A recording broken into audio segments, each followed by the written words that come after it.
Antoine Coupé, 32 ans.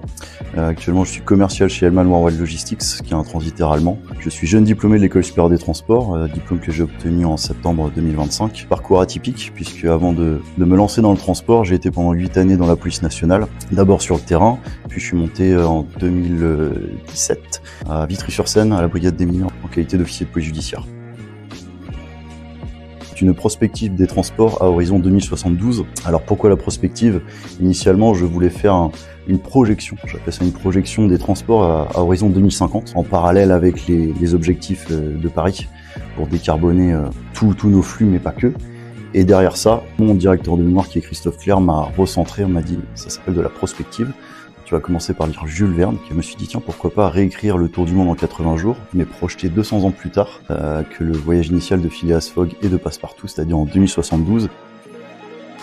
Sur la première année, je me suis énormément documenté, c'est-à-dire que je savais à peu près où je voulais aller, mais je savais pas encore quelle problématique j'allais aborder. Parce que c'était une première épreuve pour moi, j'avais jamais écrit de mémoire avant d'arriver à l'EST. Lorsque je me suis arrêté sur le choix de la problématique, à partir de là, j'ai commencé à rédiger et c'était tous les soirs. Et il m'a fallu à peu près 1 an pour arriver au terme de l'écriture.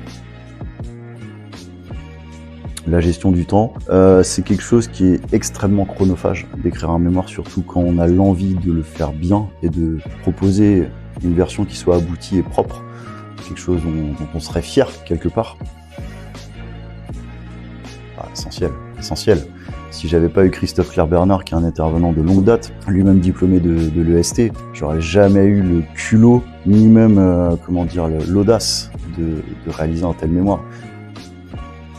Une très très grande fierté, l'aboutissement quelque part d'un pari, une prise de risque, parce que on retourne sur les bancs de l'école à 30 ans, il faut pas se louper.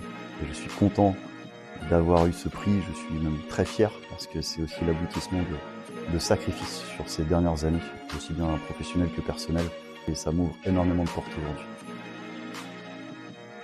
Soyez culottés, premier conseil. Deuxième, faites quelque chose qui vous plaît.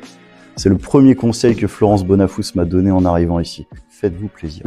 Elle a eu raison. Si vous faites plaisir, ça se ressentira à la lecture de votre mémoire.